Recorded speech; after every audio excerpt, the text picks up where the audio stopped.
Kaya dito pa lang kapatid na Aldrin Opo.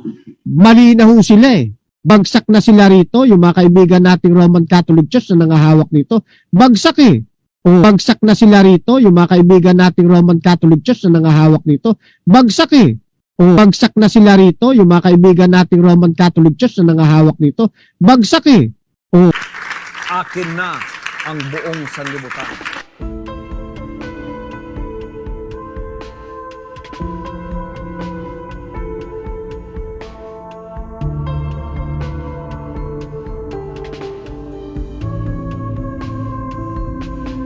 Inutil! Tarantado!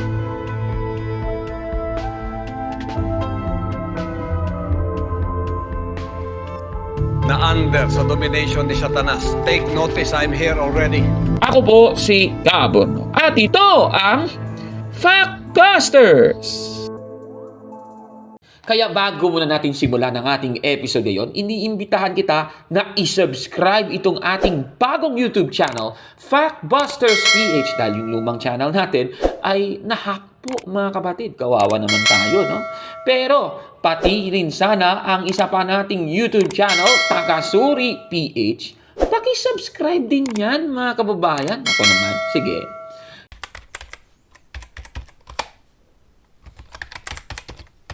Magandang araw mga kapatid and welcome na naman sa isang episode ng Factbusters PH.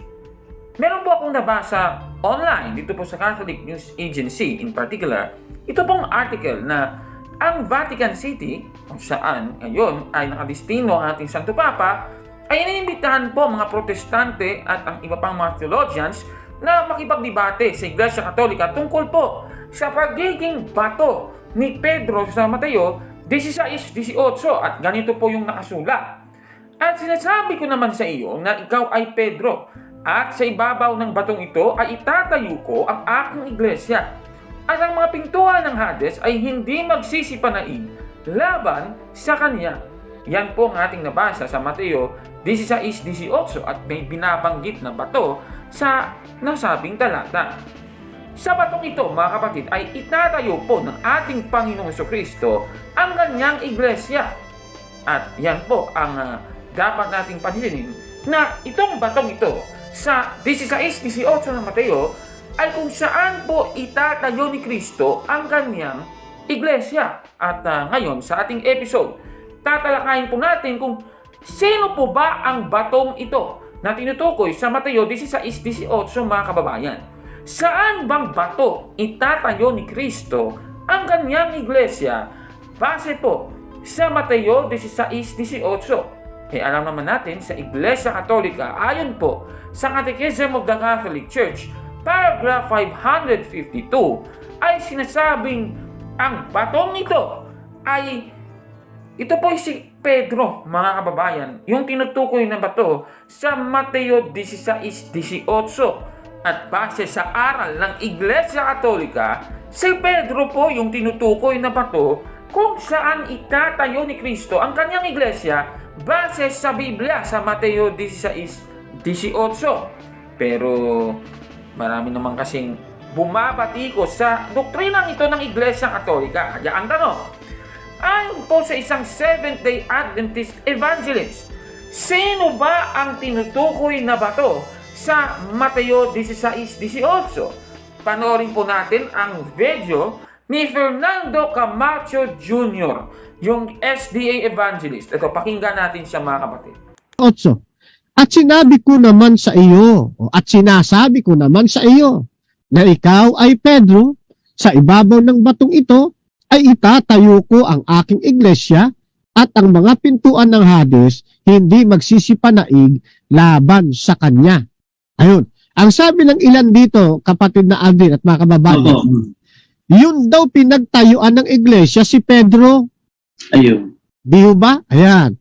Si Pedro anya pinagtayuan ng iglesia. At kapansin-pansin raw, si Pedro ang unang nagsalita. Si Pedro ang sumagot sa mga alagad.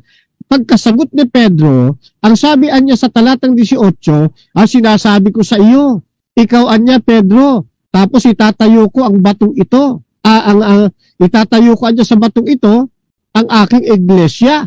Ay yung bato raw na yon, walang iba kundi si Pedro. Kaya lang mga kapatid, mga kababayan, maliho eh. Bakit? Kasi kung si Pedro nga ang pinagtayuan ng bato, dapat nilinaw mismo ng talata.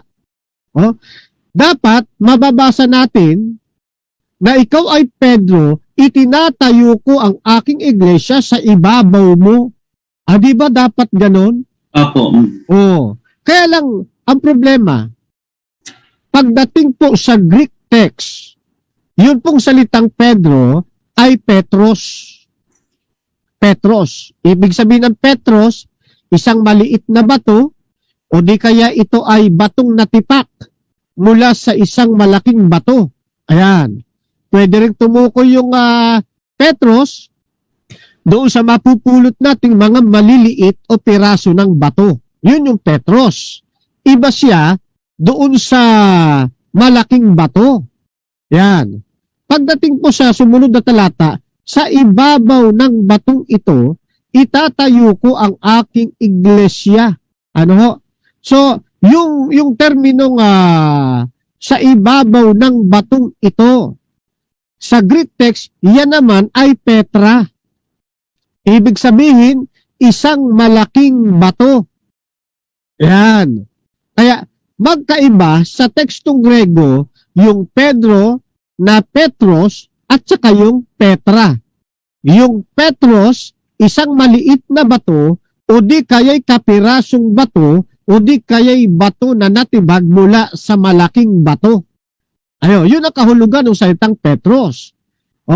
Pero mapapansin, itinayo ang iglesia hindi sa maliit na tipak ng bato, hindi rin sa maliit na bato, kundi sa batong Petra o sa malaking bato.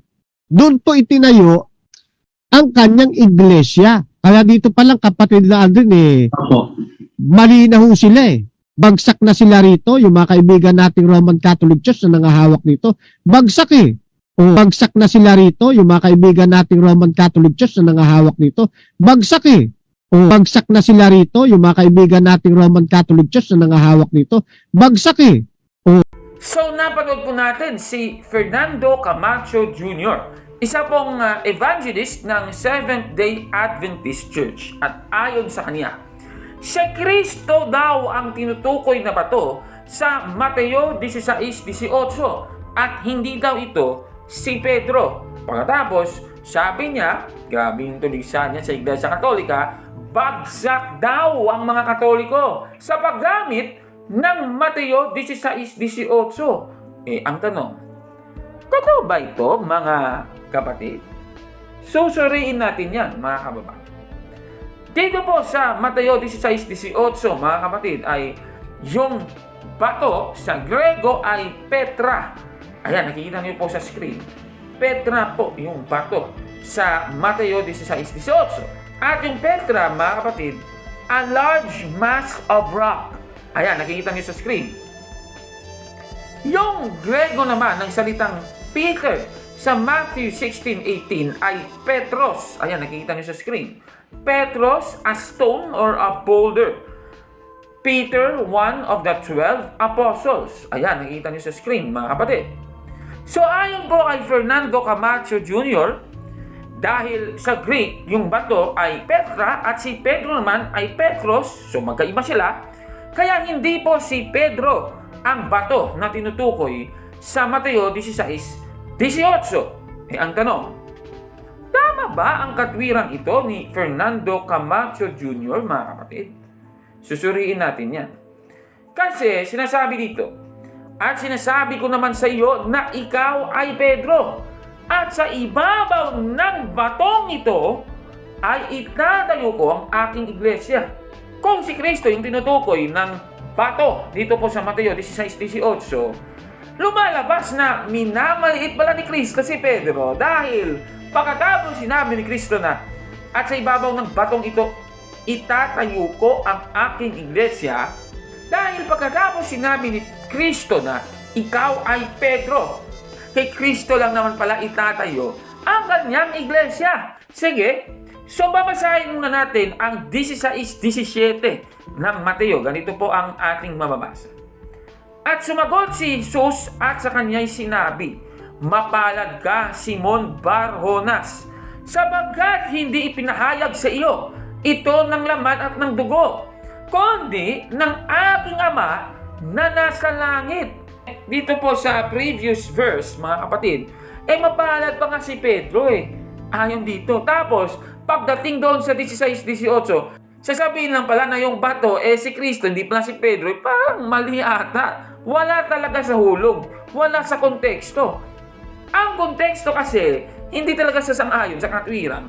Si Kristo yung bato, base sa Mateo 16-18. Katunayan, yung pananaw na yan, na aking sinabi sa inyo ay pananaw din ng Bible scholar na nagsulat ng The New Bible Commentary, revised, ito po, babasahin natin, sa 1970 edition. Page 837, ililiwat ko na po sa Tagalog, ganito po ang ating mababasa. Ang ilanggo ngayon ay tinukoy si Jesus bilang ang bato dito. Ngunit, ang konteksto ay laban dito. Klarong-klaro mga kababayan, ang context pala ay against doon po sa sinasabing si Kristo di umano ang bato sa Mateo 16-18. Isa bang mapapansin dito sa Mateo 16-18? Itatayo po ni Kristo yung kanyang iglesia sa bato. Sandali. Di ba sa Mateo 16-18, si Kristo yung magtatayo ng iglesia? Kung sa kanya, kay Kristo din itatayo, kay Kristo ang iglesia, ibig sabihin kasi, si Kristo yung bato. So, siya rin yung magtatayo sa kanyang sarili. Parang ganun yung lalabas, ano? Paano kaya yung nangyari? Parang weird ata.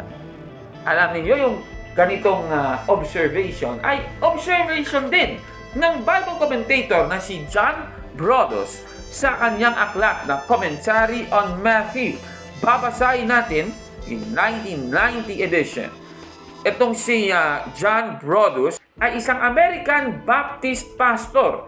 Babasahin po natin sa inyo, page 356. Ganito po ang ating mababasa. Ililiwat ko na rin sa Tagalog.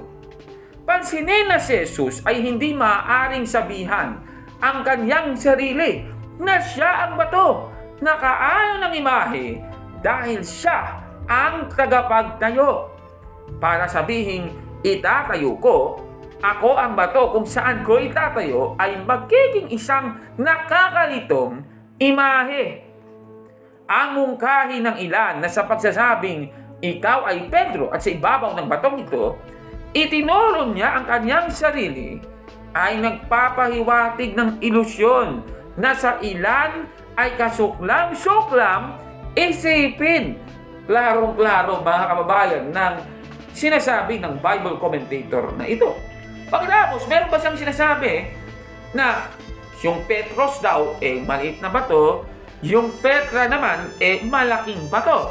Eto, pakinggan ninyo muli yung kanyang sinasabi. Pagdating po sa Greek text, yun pong salitang Pedro ay Petros.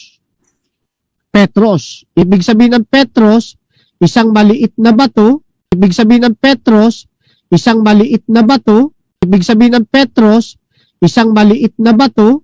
O di kaya ito ay batong natipak mula sa isang malaking bato. Ayan.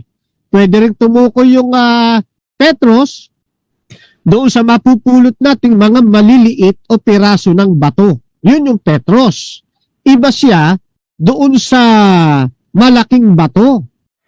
Yan po ang sinabi ni Fernando Camacho.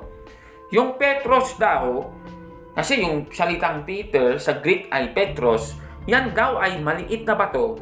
Pagkatapos yung rock o bato sa Grego ay Petra, yan daw ay malaking bato. Susurin natin yan mga kababayan kung totoo nga ba ito. Sige, umpisan muna natin doon sa Greek word na Petros, na kung sa Ingles ay Peter. Yan daw ay maliit na bato.